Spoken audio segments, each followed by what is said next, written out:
Hi friends, Salaar part 1 സീസ് fire.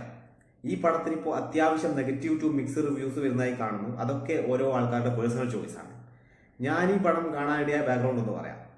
ആദ്യം തന്നെ ഞാൻ KGF യൂണിവേഴ്സിന്റെ വലിയൊരു ഫാൻ ഒന്നല്ല. എന്നെ സംബന്ധിച്ച് അതിന്റെ മേക്കിംഗ് പിന്നെ ബാക്ക്ഗ്രൗണ്ട് മ്യൂസിക്കൽ ഒക്കെ ഒഴികെ അതൊരു എക്സ്ട്രാ ഓർഡിനറി ഫിലിമായിട്ട് തോന്നിയിട്ടുമില്ല. അതുകൊണ്ട് തന്നെ KGF പ്രതീക്ഷയല്ല സലാർ കാണാൻ പോയത്. രണ്ട്, പ്രശാന്ത് നീൽ ഹോംബാല ഫിലിംസിന്റെ യൂട്യൂബ് പേജിൽ SS രാജമൗലിക്ക് കൊടുത്ത ഇന്റർവ്യൂവിൽ പറയുന്നുണ്ടായിരുന്നു ഇതൊരു ഡ്രാമയാണ്. അപ്പോൾ ഉദ്ദേശിക്കുന്നത് അങ്ങനെ ഒരു മാസ് ആക്ഷൻ എന്റർടൈനർ അല്ല എന്ന് തന്നെയാണ്. അതുപോലെ പൃഥ്വിരാജ് ഗലാട്ട പ്ലസിന്റെ ഇന്റർവ്യൂവിൽ ഭരദ്വാജ് രംഗനോട് പറയുന്ന ഒരു കാര്യം, പ്രശാന്ത് നീലിന്റെ ഗെയിം ഓഫ് ത്രോൺസ് ആണ് സലാർ. അപ്പോൾ ഒരു പക്ക ഡ്രാമ പ്രതീക്ഷിച്ചുകൊണ്ട് തന്നെയാണ് സലാർ കാണാൻ പോയത്. പക്ഷെ ഡ്രാമയാണെങ്കിൽ പോലും അതിൽ അത്യാവശ്യം മാസീനുകൾ ഉണ്ടാകുന്നു ഒരു പ്രതീക്ഷയുണ്ടായിരുന്നു. സോ എന്നെ 100% സാറ്റിസ്ഫൈ ചെയ്യിച്ച ഒരു എക്സ്പീരിയൻസ് ആണ് സലാറിൻ്റെത്. ഇപ്പോൾ ഗെയിം ഓഫ് ത്രോൺസ് എത്രയോ സീസണുകളിൽ എത്രയോ എപ്പിസോഡുകളിൽ പറഞ്ഞൊരു കാര്യം, അതായത് അധികാര വടംവലികളും ചതികളും സിംഹാസനത്തിന് വേണ്ടിയുള്ള ഫൈറ്റ്, അതൊക്കെ ഒരു 2 സിനിമയെടുക്കുമ്പോൾ ഉണ്ടാകുന്ന റഷ്ഡ് സ്ക്രീൻ പ്ലേ എന്നുള്ള ഒരു ഇഷ്യൂ ഉണ്ട്. അത് മാത്രമാണ് ഇതിൻ്റെ നെഗറ്റീവായിട്ട് തോന്നിയിട്ടുള്ളത്. അല്ലാതെ വേറെ ഒരു സ്ഥലത്തും എനിക്ക് ഒരു തരത്തിലുള്ള ലാഗും സലാർ കാണുമ്പോൾ ഫീൽ ചെയ്തിട്ടില്ല. ആദ്യം തന്നെ സിനിമയുടെ റേറ്റിംഗ് ഞാൻ പറയാം, 4.5 ഔട്ട് ഓഫ് 5.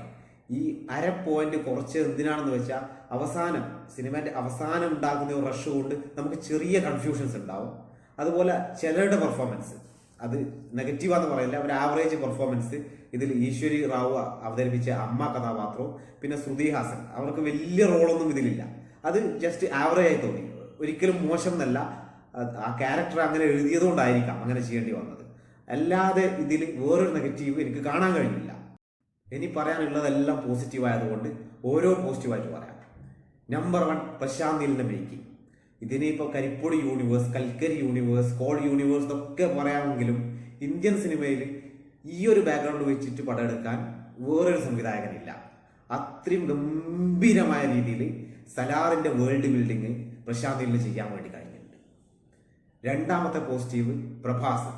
ബാഹുബലിക്ക് ശേഷം പ്രഭാസിന്റെ കരിയർ ബെസ്റ്റ് പെർഫോമൻസ് ആയിരിക്കും ഇത്. എന്ത് വെച്ച് അങ്ങനെ ഒരു ഭയങ്കര ആക്ടിങ് വൈസ് എന്നൊക്കെ അല്ല പറയുന്നത്. ഞാൻ ഉദ്ദേശിച്ചത് ഈ മനുഷ്യൻ സ്ക്രീനിലേക്ക് വരുമ്പോൾ ഉണ്ടാകുന്ന ആ ഒരു സ്ക്രീൻ പ്രസൻസ്, ഗാംഭീര്യം, ഒരു ആചാനുബാഹുവായ ഒരാള് വന്നിട്ട് അയാളിപ്പം 2 പേരെ എടുത്തെറിഞ്ഞാൽ പോലും നമുക്കങ്ങനെ ഇയാൾക്ക് പറ്റും, അങ്ങനെ ഒരു ഫീലിംഗ് ആണ് പ്രഭാസ് സ്ക്രീനിൽ നിൽക്കുമ്പോൾ നമുക്ക് തോന്നുന്നത്. ഇദ്ദേഹത്തിന് ഇതിൽ ഡയലോഗ്സ് വളരെ കുറച്ച് മാത്രമേ ഉള്ളൂ, പക്ഷെ ഉള്ള സ്ക്രീൻ പ്രസൻസിലൂടെ അദ്ദേഹം അത് പരിഹരിച്ചിട്ടുണ്ട്. നമ്പർ 3, മലയാളത്തിന്റെ സ്വന്തം പൃഥ്വിരാജ്.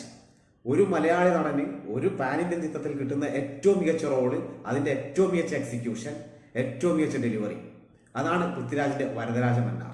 ഒരുപക്ഷെ പ്രഭാസിന്റെ കഥാപാത്രത്തിനേക്കാളും പെർഫോം ചെയ്യാനുള്ള സ്കോപ്പ് പൃഥ്വിരാജിന്റെ വരദരാജ മന്നാറിനുണ്ട്. അത് അദ്ദേഹം അടിപൊളിയായി ചെയ്തിട്ടുണ്ട്.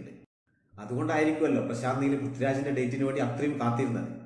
ഗലാട്ട പ്ലസിന്റെ ഇന്റർവ്യൂവിൽ പൃഥ്വിരാജ് പറയുന്നുണ്ടായിരുന്നു, അലി അബ്ബാസ് സഫർ, നമ്മളെ ടൈഗർ സീരീസ് ഒക്കെ ഡയറക്ട് ചെയ്ത്, ടൈഗർ സിന്ദാഹയൊക്കെ ഡയറക്ട് ചെയ്ത് അലി അബ്ബാസ് സഫർ ബഡേമിയ ചോട്ടേമിയക്ക് വേണ്ടി, അക്ഷയ് കുമാർ നായകനായ ബഡേമിയ ചോട്ടേമിയക്ക് വേണ്ടി പൃഥ്വിരാജിന്റെ ഡേറ്റ് ചോദിച്ചിട്ടുണ്ടായിരുന്നു. പൃഥ്വിരാജ് ബുദ്ധിമുട്ട് പറഞ്ഞു.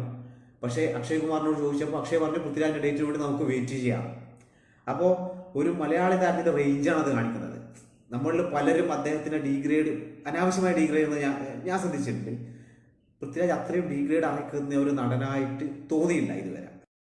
നമ്പർ 4, സലാറിന്റെ സ്റ്റോറി, വേൾഡ് ബിൽഡിംഗ്. ഖാൻസാർ എന്നുള്ള സ്ഥലത്തിനെ കുറിച്ചാണ് basic plot.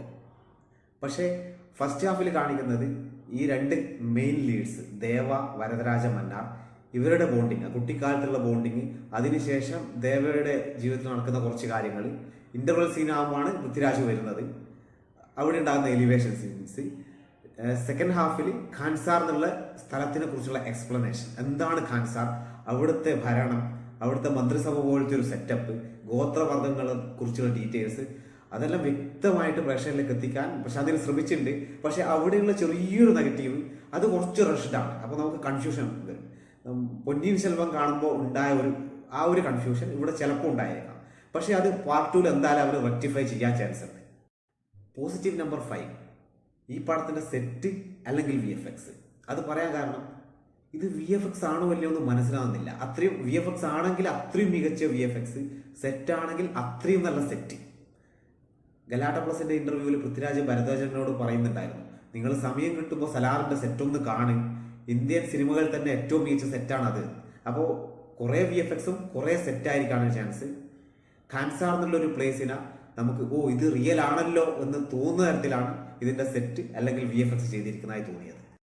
Positive number 6, Ravi ബാസ്റുവിന്റെ ബാക്ക്ഗ്രൗണ്ട് മ്യൂസിക്. KGFൽ യാഷിന് കൊടുത്തൊരു ബാക്ക്ഗ്രൗണ്ട് മ്യൂസിക് ഉണ്ട്, അത് ഭയങ്കര ഫേമസ് ആണ്, അത്രയും മികച്ചതാണ്. പക്ഷെ ഇവിടെ അങ്ങനെ ഓരോ ആക്ടറിന്, പ്രഭാസിന്, പൃഥ്വിരാജിന് അങ്ങനെ പ്രത്യേകിച്ച് ബാക്ക്ഗ്രൗണ്ട് മ്യൂസിക് കൊടുത്തതായിട്ട് നമുക്ക് ഫീൽ ചെയ്യില്ല. പക്ഷെ പടത്തിന് ഓവറോളായിട്ട് പല പല പല ടൈപ്പ് ബാക്ക്ഗ്രൗണ്ട് മ്യൂസിക് ഉണ്ട്. തുടക്കം മുതൽ അവസാനം വരെ അങ്ങനെ ഭയങ്കര തലവേദന ഉണ്ടാക്കുന്ന ടൈപ്പ് മ്യൂസിക് ഒന്നുമല്ല. പക്ഷെ നല്ല രീതിയിൽ രവി ബാസ്രു അത് ചെയ്തിട്ടുണ്ട്. നമ്പർ 7, സലാറിലെ ആക്ഷൻ രംഗങ്ങളും എലിവേഷൻ രംഗങ്ങളും. ഇതിന്റെ ആക്ഷൻ ഡയറക്ടർ അൻബറിവാണ്. അപ്പോൾ പിന്നെ ആക്ഷന്റെ ക്വാളിറ്റിനെ കുറിച്ച് ഒരു ക്വസ്റ്റ്യൻ വരുന്നില്ല. പടത്തിൽ ത്രൂ ഔട്ട് മാസ് രംഗങ്ങൾ, ആക്ഷൻ രംഗങ്ങൾ അങ്ങനെയല്ല. ഓരോ സമയത്തുള്ള ആക്ഷൻ രംഗങ്ങൾ വളരെ മികച്ച രീതിയിൽ, വ്യത്യസ്തമായ രീതിയിൽ ചെയ്തിട്ടുണ്ട്. നമ്മൾ ടിപ്പിക്കൽ തെലുഗു പടങ്ങളിൽ കാണുന്നത് പോലെ ഒരാളെ ചവിട്ടി ഭൂമിയുടെ അടിയിലേക്ക് താഴ്ത്തുന്നത്, അല്ലെങ്കിൽ ചുമര് പിളർന്ന് തെറിപ്പിക്കുന്നത്, അല്ലെങ്കിൽ ഒരാളെ ചവിട്ടി അയാൾ ഒരാളെ ശരീരത്തിൽ വീണ് പിന്നെ ഒരാൾ ശരീരത്തിൽ വീണ്, ആ ടൈപ്പ് ആക്ഷനുകളൊന്നുമല്ല, നല്ല ക്വാളിറ്റി ആക്ഷൻ രംഗങ്ങൾ. പിന്നെ എലിവേഷൻ രംഗങ്ങളെ കുറിച്ച് പറയുന്നതാണെങ്കിൽ ഇതിൽ ഒരു കുട്ടിയെ രക്ഷിക്കുന്ന സീനുണ്ട്. പൊതുവെ ക്ലീശയായി പോകാവുന്ന സീനാണ്, പക്ഷേ അതിൻ്റെ ബാക്ക്ഗ്രൗണ്ടും അതിന് കൊടുത്ത ബാക്ക്ഗ്രൗണ്ട് മ്യൂസിക്കും ഈ പടത്തിൽ തന്നെ ഏറ്റവും മികച്ച ഒരു സീന് അതാണ്. പ്രഭാസാണ് സീനിലുള്ളത്. പിന്നെ ക്ലൈമാക്സിൽ വരുന്ന ഫൈറ്റ്, അത് സെക്കൻഡ് പാർട്ടിലേക്ക് ഉള്ള ഒരു പലക ഇട്ടുകൊണ്ടാണ് ക്ലൈമാക്സ് ഫൈറ്റ് അവസാനിക്കുന്നത്. പോസിറ്റീവ് നമ്പർ 8, ഇതിലെ കോസ്റ്റ്യൂംസ്. ഒരു ഫിക്ഷണൽ പ്ലേസ് ആകുമ്പോൾ അവിടുത്തെ ജനതയ്ക്ക് കോസ്റ്റ്യൂംസിലൊരു യൂണീക്നെസ് കൊണ്ടുവരുന്നത് നല്ലതായിരിക്കും. ഈ ഖാൻസാർ എന്നുള്ള പ്ലേസിൽ പല പല ഗോത്രങ്ങൾ ഉള്ളത് കൊണ്ട് ഓരോ ഗോത്രത്തിനും ഡിഫറെൻറ്റ് ഷെയ്ഡ്സ് കോസ്റ്റ്യൂംസിലൂടെ കൊടുക്കാൻ വേണ്ടി ഇതിൻ്റെ കോസ്റ്റ്യൂം ഡിപ്പാർട്ട്മെൻറ്റിന് കഴിഞ്ഞിട്ടുണ്ട്. പ്രത്യേകിച്ചും ട്രെയിലറിലൊക്കെ നമ്മൾ പൃഥ്വിരാജിൻ്റെ മൂക്കിൽ ആ ഒരു നോസ്പിൻ വെച്ചതാണ്. അത് ആ ഒരു ഗോത്രത്തിനെ സൂചിപ്പിക്കുന്ന ഒരു സിമ്പലാണ്. പിന്നെ എടുത്തു പറയേണ്ടത് സപ്പോർട്ടിംഗ് കാസ്റ്റിൻ്റെ പെർഫോമൻസ് ആണ്. അതിൽ ഒന്നാമത് പറയേണ്ടത് ശ്രിയ റെഡ്ഡി. അവർ ഒരു ഇമ്പോർട്ടൻ്റ് റോള്, കുറച്ച് എക്സെൻട്രിക് ആ റോള് നന്നായി ചെയ്തു. പിന്നെ ജഗപതി ബാബു, അദ്ദേഹത്തിൻ്റെ സ്ക്രീൻ ടൈം വളരെ കുറച്ചാണ്, പക്ഷെ ക്ലൈമാക്സിൽ അദ്ദേഹം പറയുന്ന ഒരു മൊണോലോഗ് ഉണ്ട്. അതും ഞാൻ മുമ്പ് പറഞ്ഞ പോലെ ക്ലൈമാക്സ് ഫൈറ്റിനോട് ഒരുമിച്ച് ജഗപതി ബാബുയുടെ മോണോലോഗാണ് സെക്കൻഡ് പാർട്ടിലേക്കുള്ള ആ പലക ഇട്ടിട്ടുള്ളത്.